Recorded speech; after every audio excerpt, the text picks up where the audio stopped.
कलयुग की 5 कड़वी सच्चाई जो भगवान श्री कृष्ण ने पांडवों से कही थी। महाभारत के समय की बात है। पांचों पांडवों ने भगवान श्री कृष्ण से कलयुग के बारे में चर्चा की और कलयुग के बारे में विस्तार से पूछा और जानने की इच्छा जाहिर की कि कलयुग में मनुष्य कैसा होगा, उसके व्यवहार कैसे होंगे और उसे मोक्ष कैसे प्राप्त होगा। इन्हीं प्रश्नों का उत्तर देने के लिए भगवान श्री कृष्ण कहते हैं, तुम पांचों भाई वन में जाओ और जो कुछ भी दिखे वह आकर मुझे बताओ, मैं तुम्हें उसका प्रभाव बताऊंगा। पांचों भाई वन में गए। युधिष्ठिर महाराज ने देखा कि किसी हाथी की 2 सूंड है। यह देखकर आश्चर्य का पार न रहा। अर्जुन दूसरी दिशा में गए। वहां उन्होंने देखा कि कोई पक्षी है, उसके पंख पर वेद की रचनाएं लिखी हुई है, पर वह पक्षी मुर्दे का मांस खा रहा है। यह भी आश्चर्य है। भीम ने तीसरा आश्चर्य देखा कि गाय ने बछड़े को जन्म दिया है और बछड़े को इतना चाट रही है कि बछड़ा लहूलुहान हो जाता है। सहदेव ने चौथा आश्चर्य देखा कि 6-7 कुएं हैं और आसपास के कुओं में पानी है, किंतु बीच का कुआं खाली है।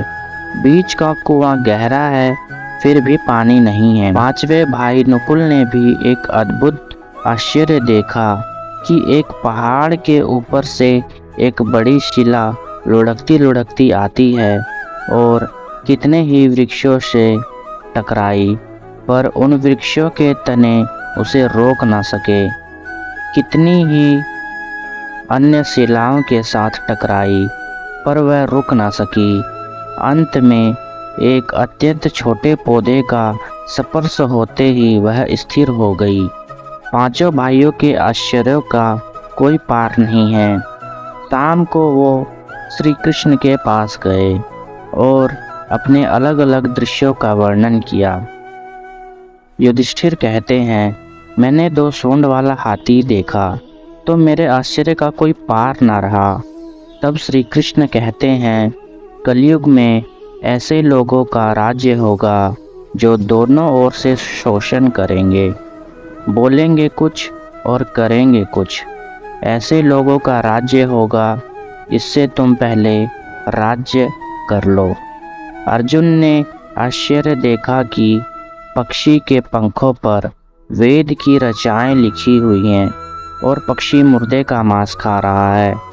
इसी प्रकार कलयुग में ऐसे लोग रहेंगे जो बड़े बड़े पंडित और विद्वान कहलाएंगे, किंतु वे यही देखते रहेंगे कि कौन सा मनुष्य मरे और हमारे नाम से संपत्ति कर जाए।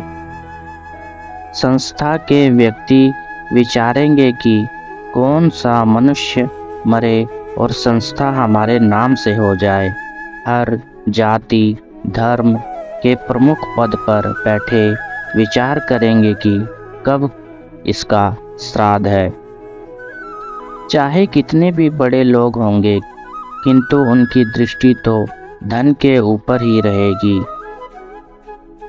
ऐसे लोगों की बहुतायत होगी जो प्रधन को हरने और छीनने को आतुर होंगे, और कोई कोई विरला ही संत पुरुष होगा। भीम ने तीसरा आश्चर्य देखा कि गाय अपने बछड़े को इतना चाटती है, बछड़ा लहूलुहान हो जाता है। कलयुग का आदमी शिशुपाल हो जाएगा, बालकों के लिए इतनी ममता करेगा कि उन्हें अपने विकास का अवसर ही नहीं मिलेगा। किसी का बेटा घर छोड़कर साधु बनेगा तो हजारों व्यक्ति दर्शन करेंगे, किंतु यदि अपना बेटा साधु बनता होगा तो रोएंगे कि मेरे बेटे का क्या होगा। इतनी सारी ममता होगी कि उसे मोह माया और परिवार में ही बांध कर रखेंगे और उसका जीवन वहीं खत्म हो जाएगा। अंत में बेचारा अनाथ होकर मरेगा। वास्तव में लड़के तुम्हारे नहीं हैं, वे तो बहुओं की अमानत हैं। लड़कियां जमाइयों की अमानत है और तुम्हारा यह शरीर मृत्यु की अमानत है। तुम्हारी आत्मा परमात्मा की अमानत है।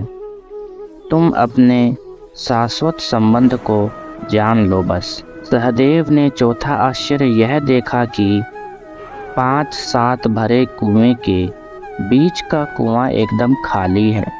कलयुग में धनाढ़ लोग लड़के लड़की के विवाह में, मकान के उत्सव में, छोटे बड़े उत्सवों में तो लाखों रुपए खर्च कर देंगे, परंतु पड़ोस में ही यदि कोई भूखा प्यासा होगा तो यह नहीं देखेंगे कि उसका पेट भरा है या नहीं।